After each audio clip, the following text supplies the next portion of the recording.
हम आपको बिहार के मशहूर शिक्षक खान सर का वो बयान सुनवाना चाहते हैं जिसकी चर्चा आज हर तरफ हो रही है। न्यूज एजेंसी एएनआई के साथ एक इंटरव्यू में खान सर ने पाकिस्तान को इस बात का जिम्मेदार बताया कि उसने दुनिया भर के मुसलमानों को नुकसान पहुंचाया है। हम यहां ये बात भी साफ कर देते हैं कि खान सर का ये बयान सिर्फ और सिर्फ पाकिस्तान के असली चरित्र को एक्सपोज करता है और जिसका नुकसान प्रत्यक्ष या अप्रत्यक्ष रूप से दुनिया भर के मुसलमानों को भी हुआ है। पहले आप सुनिए खान सर का वो बयान। मुसलमानों का सर अगर किसी ने नीचे झुकाया है तो एकमात्र यही देश है। इस जितना मुसलमान यहाँ रहते हैं इंडिया में भी उतने मुस्लिम रहते हैं, बट फ़र्क है मुस्लिम और इंडियन मुस्लिम होने में फ़र्क है। दुनिया का सबसे बड़ा मुस्लिम कंट्री इंडोनेशिया की वजह से किसी मुसलमान का सर नीचे नहीं झुकता है।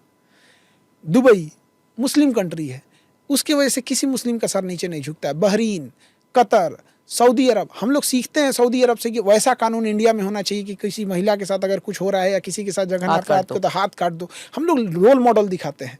लेकिन पाकिस्तान की वजह से आज मुसलमान अपने आप को सोचे कि मुसलमान को अगर जिल्लत सहना पड़ रहा है तो उसमें 80% योगदान बस इन्हीं चोटों का है। अब अगर हम इतिहास और वर्तमान को देखें तो खान सर का यह बयान कई मायनों में बिल्कुल सटीक बैठता है। पाकिस्तान जो साल 1947 में भारत से अलग होकर बना, खुद को मुस्लिम देश के तौर पर पेश करता रहा, लेकिन क्या सचमुच पाकिस्तान ने वैश्विक स्तर पर मुसलमानों की छवि को ऊंचा किया है? इसका जवाब आपको इन 3 पॉइंट से मिल सकता है। पहली बात है कि पाकिस्तान का नाम दशकों से आतंकवाद के साथ जोड़ा जाता रहा है। ओसामा बिन लादेन का पाकिस्तान में मिलना, तालिबान को समर्थन और हाफिज सईद जैसे आतंकवादियों को पनाह देना, इन सब ने वैश्विक स्तर पर मुस्लिम समुदाय की छवि के लिए मुश्किलें पैदा की हैं। ऐसे में खान सर का इशारा शायद इसी ओर है कि पाकिस्तान की नीतियों ने मुसलमानों को एक गलत स्टीरियोटाइप में ढकेल दिया है।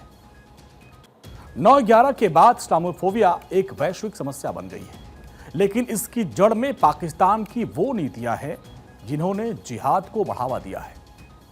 साल 1980 के दशक में अफगानिस्तान में सोवियत संघ के खिलाफ जिहाद को पाकिस्तान ने समर्थन दिया और जिसके लिए रोनाल्ड रीगन ने भी मुजाहिदीन को हीरो कहा था। लेकिन यही जिहाद बाद में आतंकवाद का पर्याय बन गया और इसका खामियाजा पूरी दुनिया के मुसलमानों को भुगतना पड़ा। इसके साथ ही पाकिस्तान में अल्पसंख्यकों जैसे शिया, अहमदिया और हिंदुओं के साथ भेदभाव की खबरें अक्सर आती हैं और ब्लास्फेमी कानून के दुरुपयोग ने कई बेगुनाहों को और उनकी जिंदगी को बर्बाद कर दिया है। अब उदाहरण के लिए आप एक ईसाई महिला आसिया बीबी का केस पढ़ सकते हैं। उन्होंने ईश निंदा के झूठे आरोप में उन्हें जेल में डाल दिया गया। पूरी दुनिया में यह चर्चा का विषय बना। ऐसे में पाकिस्तान का दावा है कि वो मुस्लिम हितों का रक्षक है। ये बातें अंदर से बिल्कुल अपोजिट रिजल्ट देती है। अब खान सर का बयान उसी दिशा में इशारा करता है। वो शायद ये कहना चाहते हैं कि पाकिस्तान की गलत नीतियों ने मुसलमानों को वैश्विक लेवल पर बदनाम किया है, जबकि भारत जैसे देश में मुस्लिम समुदाय ने शिक्षा, विज्ञान, संस्कृति में योगदान देकर अपनी एक अलग पहचान बनाई है। डॉक्टर एपीजे अब्दुल कलाम, वीर अब्दुल हमीद जैसी शख्सियतों ने दुनिया को दिखाया कि इस्लाम और आधुनिकता साथ साथ चल सकते हैं। खान सर का यह बयान एक तीर से कई निशाने साधता है। ये पाकिस्तान की उन नीतियों पर करारा प्रहार है जिन्होंने मुस्लिम समुदाय की छवि को नुकसान पहुंचाया है। साथ ही ये भारत के मुसलमानों को याद दिलाता है कि उनकी ताकत, उनकी शिक्षा, उनकी मेहनत और उनकी देशभक्ति में है।